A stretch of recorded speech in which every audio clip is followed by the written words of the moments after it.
somministrazione della terza dose per immunodepressi e fragili, circa 160.000 persone. Il generale Figliuolo in visita al lab vaccinale di Villorba. Zaia, obiettivo 85% di vaccinati nella nostra regione. Il commissario traccia la roadmap per la terza dose, aggiorni le indicazioni su anziani e sanitari. Sull'obbligo vaccinale dice falso problema, gli italiani hanno dimostrato di volersi vaccinare anche senza obbligo. Le voci delle persone che si sono immunizzate al centro di Villorba, tra le prime la giudice di Ballando con le Stelle, Caroline Smith. È un dovere per noi e per gli altri, ora dice mi sento più sicura. Traffico illecito di rifiuti speciali dalla Campania al Veneto, inchiesta dei carabinieri di Belluno e di Dia di Venezia, 12 persone arrestate, anche imprenditori, decine di indagati in tutto il Veneto. Dopo Fratelli d'Italia, anche il segretario della Lega nel carcere di Venezia per visitare il macellaio padovano che ha sparato al ladro ferendolo, e stasera Ring intervista esclusiva con la moglie Sara.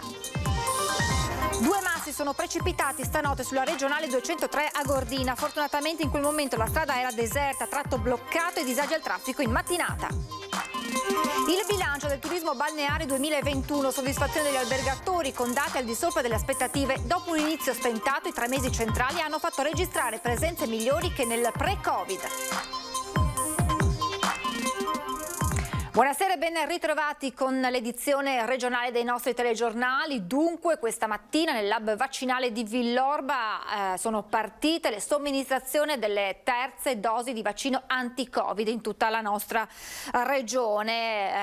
Ad essere vaccinati con la terza dose i cittadini super fragili e presenti in questa giornata nella Trevigiano il commissario straordinario per l'emergenza Covid Francesco Paolo Figliuolo e il presidente della regione Luca Zaia. Alle 17:30 in Veneto sono state effettuate e somministrate 1100 dosi di vaccino, 1100 terze dosi di vaccino. Il commissario straordinario Francesco Paolo Figliuolo arriva al centro vaccinale di Villorba accolto dal presidente del Veneto Luca Zaia. La sua presenza è il sigillo dell'avvio di una nuova fase, quella delle terze dosi. Si comincia con i pazienti super fragili, oncologici, trapiantati, immunodepressi in generale, 160.000 a livello regionale, già 1 migliaio quelli che si inizia a vaccinare all'ex Maber. Zaia fa da cicerone, mostra la struttura al commissario, lo porta lì dove si preparano le dosi, ottimizzando, come fatto fin dall'inizio, il contenuto dei flaconi. Mi ricordo quando mi ha inviato il disciplinare su come tirar fuori una dose in più. Ci saluti ai cittadini in attesa che applaudono. Grazie, grazie a voi. Da dove sei?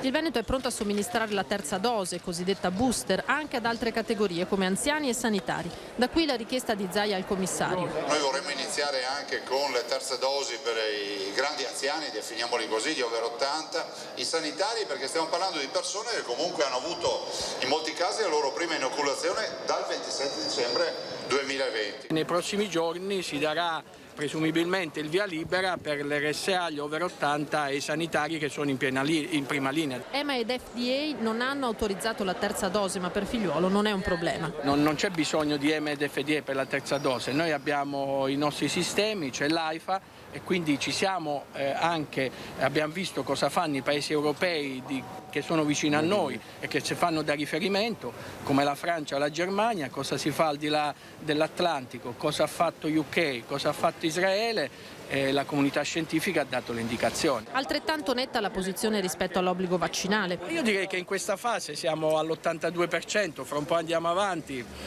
Secondo me molto spesso si fanno discussioni quasi sul nulla. Io dico che gli italiani sono molto più intelligenti di quello che qualcuno vuole farle sembrare. Prova ne è che le prenotazioni sono passate da una media di 4.500 al giorno in Veneto a 21.000, mentre il numero dei contagiati diminuisce. 298 contagiati nelle ultime 24 ore sono decisamente un numero basso. Abbiamo un'incidenza che è scesa sotto l'1% dei tamponi che facciamo, ne facciamo dai 40 ai 50.000 al giorno. Se a questo ci aggiungiamo la dose booster, cioè la terza dose, si va nella direzione, io spero, di uscita dal tunnel e soprattutto di aver iniziato definitivamente la fase di convivenza con il virus, che è la fase endemica nella quale cominceremo, a familiarizzare sempre di più e non avere i danni di prima. E adesso le voci raccolte nel centro vaccinale di Villorba da chi ha ricevuto la terza dose di vaccino anti-Covid, a cominciare dalla testimonial d'eccezione, la ballerina Caroline Smith.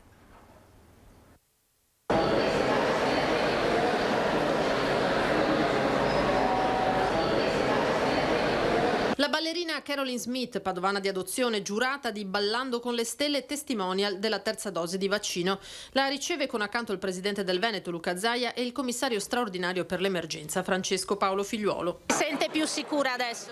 Sì, ma mi sentivo sicura anche con 2, però adesso mi sento meglio sicuramente con la terza va bene, perché devo girare, perché stiamo ballando con le stelle, che siamo circondati dalle persone, capito? Il vaccino è libertà? Certo, io voglio vivere, voglio uscire, voglio lavorare, voglio abbracciare le persone, voglio togliere le maschere, capito? Sì, è giusto, è libertà. Come la Smith, in tanti di differenti età hanno ricevuto la chiamata per la terza dose. Posso chiederle com'è andata? Bene. È venuto volentieri? Sì. Lui perché è un paziente oncologico, ha dovuto fare la terza, ma ci siamo trovati benissimo. Si sente più sicuro con la terza dose? Ma se mi hanno detto di farla vuol dire che c'è una componente che mi dà più sicurezza, senz'altro. Ho fatto il terzo vaccino. Già fatto? Sì, già fatto. Ed è contento? Bisogna fare i vaccini. Per me dovrebbero farlo tutti e basta. Qui è una questione che non finisce più, è una roba che non finisce più, di conseguenza, e solo il vaccino può salvarci. Sarebbe stata per l'obbligo? Sì, sicuramente sì. Si sente più sicura? Sì, decisamente, anche perché lavoro in un negozio e poi quando ho fatto la chemio ho dovuto rimanere a casa 6 mesi appunto, e ho cercato sempre di rispettare quello che mi hanno detto i dottori, perché poi loro sono le persone che sanno. E quindi come si è fidata allora si fida adesso? Esattamente. È stata chiamata tra i primissimi. Sì, infatti non ero tanto convinta, però. Non era convinta perché? Non so, mi sembrava un po' presto, però alla fine. Quando ha fatto le altre 2? A maggio. Come ci si senta magari da fragile nel vedere che ci esita dall'altra parte chi magari è in salute? Forse dovrebbero provare cosa vuol dire star male, quindi sì, forse lo penserebbe in modo diverso. E mentre si parte, come detto, con le terze dosi, non si placa la discussione intorno all'estensione dell'obbligo di Green Pass dal 15 di ottobre, e soprattutto sul tema del costo dei tamponi per i lavoratori, per quelli che non vogliono vaccinarsi. Il sondaggio che vi presentiamo questa sera verte proprio su questo. Vi chiediamo di rispondere a questa domanda: tamponi per lavorare devono essere gratis? Se la vostra risposta è sì, il numero è lo 0422 1626 691. Se la risposta invece è no, il numero è lo 0422 1626 690. La chiamata è gratuita e anche se sentirete occupato non preoccupatevi, perché il nostro sistema avrà comunque registrato correttamente la vostra risposta. L'esito del sondaggio questa sera nel corso di Ring, e ha acceso una forte discussione proprio l'iniziativa di un'azienda trevigiana che si occupa di prodotti alimentari bio, che ha deciso di pagare i tamponi ai propri dipendenti non vaccinati.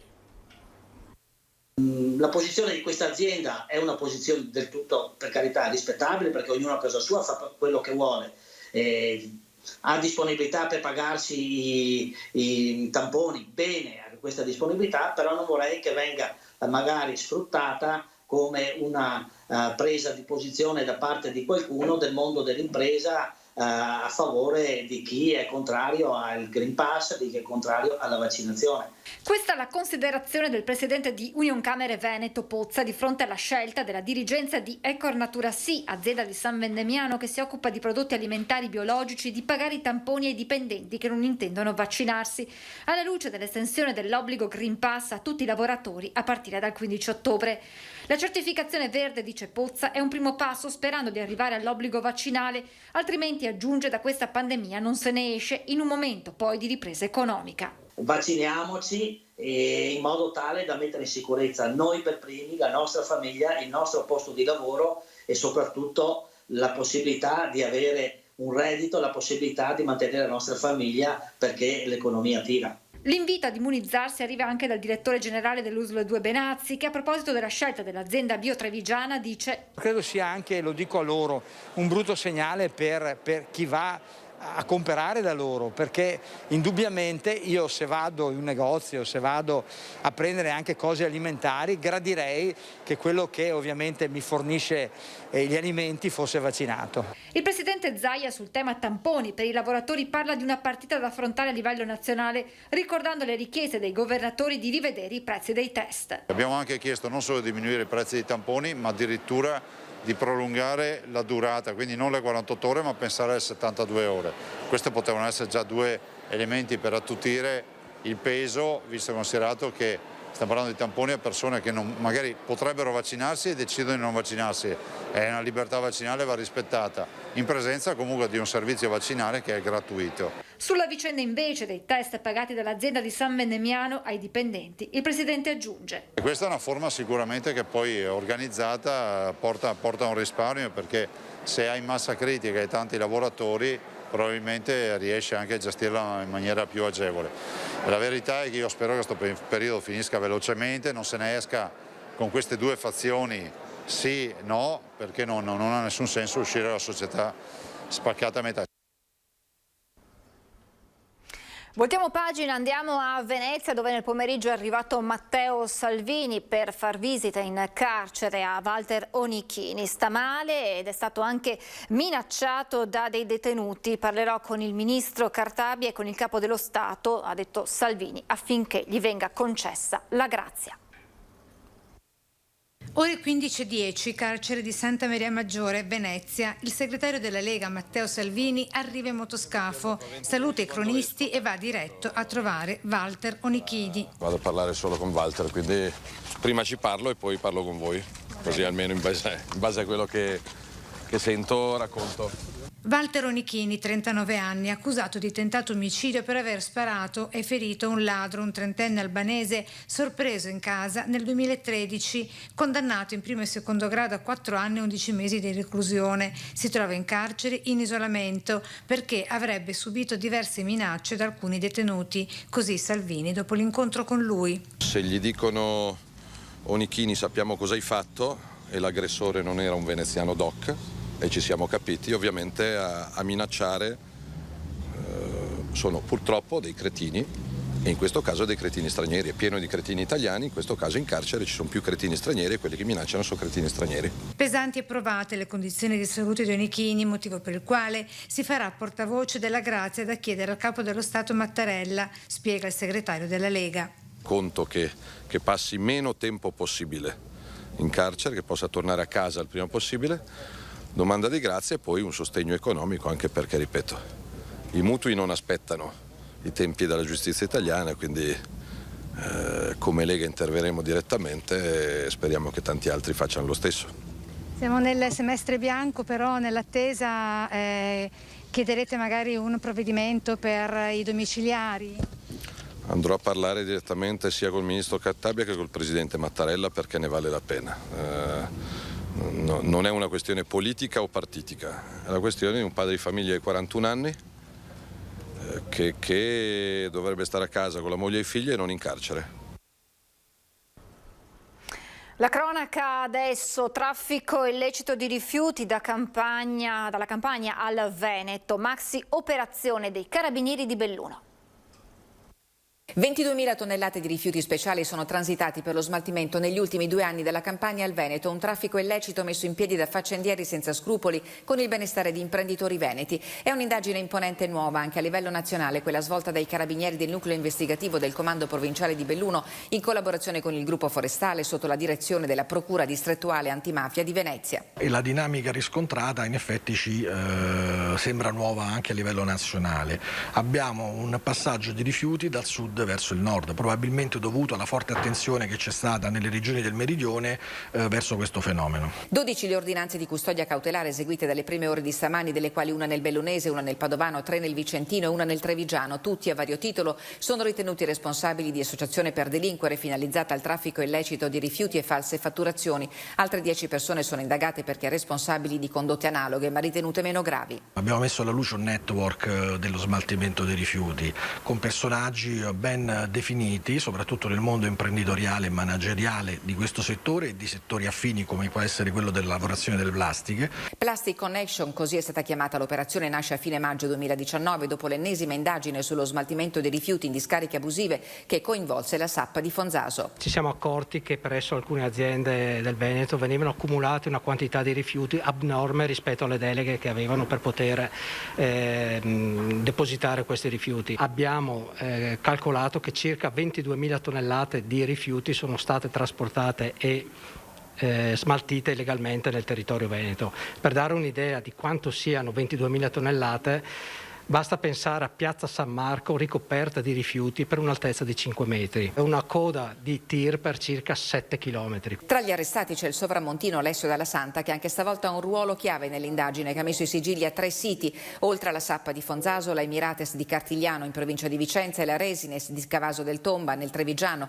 Nel mirino dell'arma anche siti produttivi a Tezze, Piazzola, sul Brenta e Rosà, fra Vicenza e Padova. Sequestrati i conti correnti, quote societarie e 1,5 milioni di patrimonio per la successiva confisca. I rifiuti speciali venivano inseriti nel ciclo produttivo delle aziende, successivamente accantonato in siti di stoccaggio o smaltito irregolarmente alla Veritas di Malcontenta con l'obiettivo di trarre vantaggi illeciti. Sicuramente l'uscita da quella che è la filiera della tracciabilità prevista e disciplinata dalla norma è sempre un fattore preoccupante, perché anche rifiuti non particolarmente contaminanti, potenzialmente contaminanti, possono creare problemi. Torniamo adesso all'omicidio-suicidio di Rubano. Oggi l'autopsia sui corpi di Doriana e Stelio Cerqueni. Il padre, armato, aveva portato con sé un diario con il racconto di 30 anni d'odio nei confronti della figlia.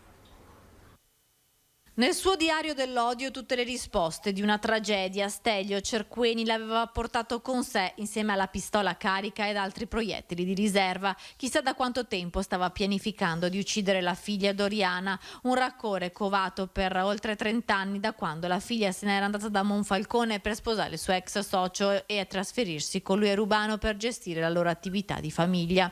Stelio Cerqueni lo aveva inteso come un doppio tradimento. Venerdì mattina, nel giorno del compleanno della figlia, ha deciso di partire per raggiungere Padova in taxi. Alla seconda moglie aveva detto che doveva subire un intervento al ginocchio, invece nel borsello aveva l'arma pronta a sparare a Doriana. Ha suonato al campanello e la donna, avvisata dai figli del marito, è uscita per non farlo entrare in casa. La lite è durata pochi minuti. Stelio Cerqueni ha estratto subito l'arma e ha esploso 2 colpi, uno al petto e uno alla nuca di Doriana, una vera esecuzione. Poi ha fatto qualche passo e si è ucciso. La scena è stata vista da un automobilista che ha subito chiamato i carabinieri.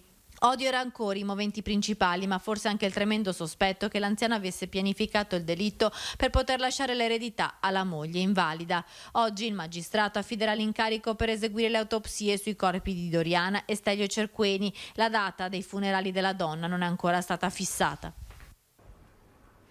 Restiamo nel Padovano, a Cadoneghe, dove sono in corso le ricerche di Henry Amodosun, 18enne di origini nigeriane, scomparso nella notte tra sabato e domenica. Prima di sparire il ragazzo aveva mandato agli amici con cui aveva appena trascorso la serata un preoccupante messaggio: non me ne vogliate, non so se ci rivedremo ancora, vi voglio bene per sempre. La bici dello studente dell'istituto professionale Marconi è stata ritrovata abbandonata a Cadoneghe, vicino all'arena. Al momento della scomparsa Henry indossava una maglietta e dei jeans.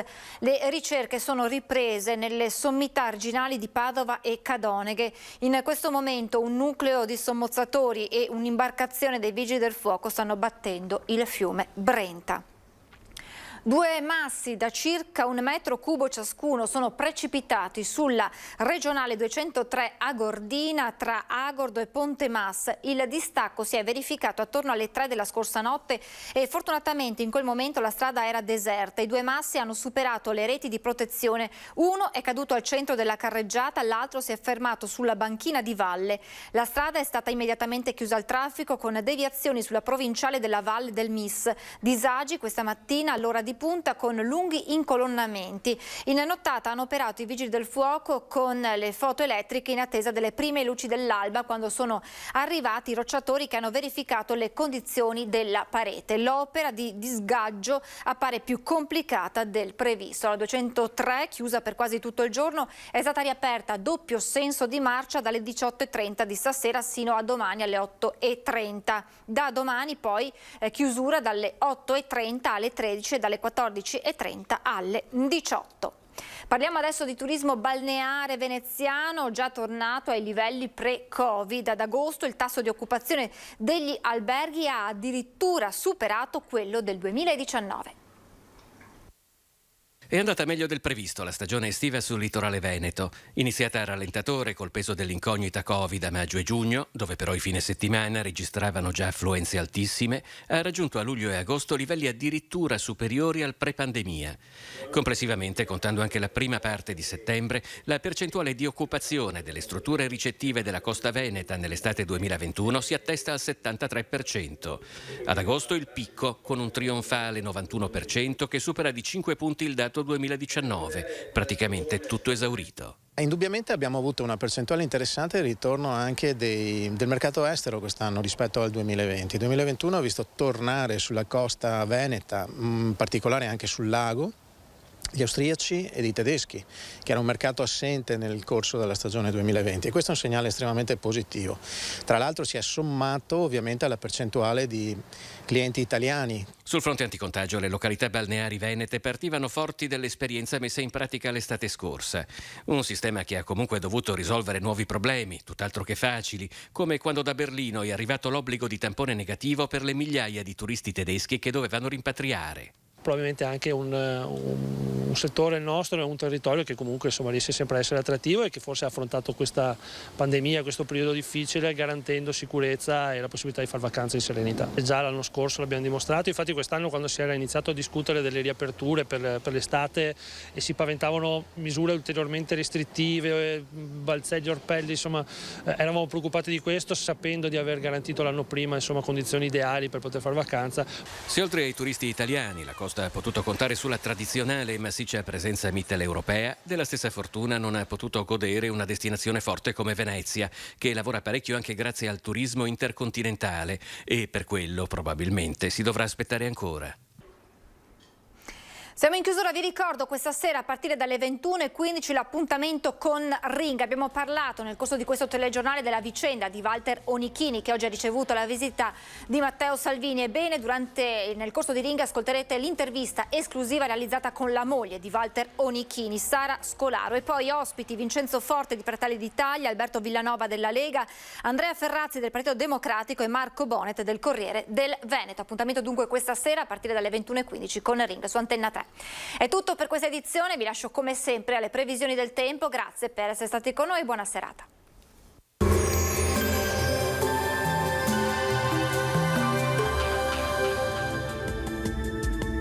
Bentrovati al meteo. Pressione atmosferica in aumento. La giornata di martedì 21 settembre sarà dunque caratterizzata da un tempo stabile. Vediamo insieme il dettaglio. Sul Veneto sarà asciutto, al mattino non si escludono locali addensamenti in alcuni settori della nostra regione, ma senza piogge. Per il resto ampio soleggiamento e cielo sereno o velato. Venti in pianura moderati da nord-est. Uno sguardo alle temperature: minime tra 10 e 15 gradi, valori massimi compresi invece tra i 19 e i 23 gradi. Ci spostiamo ora sul Friuli Venezia Giulia, anche qui sole prevalente con qualche annuvolamento, specie in montagna, ma senza ulteriori conseguenze. Temperature minime tra 9 e 14 gradi, massime tra i 21 e i 22 gradi. Infine ci spostiamo sul Trentino Alto Adige, dove sarà soleggiato ovunque, cielo a tratti coperto, specie nelle ore pomeridiane, ma non sono attese precipitazioni. Temperature minime sui 12 gradi, massime sui 23 all'incirca. Dal meteo è tutto, vi auguro un buon proseguimento come sempre in compagnia di Antenna 3.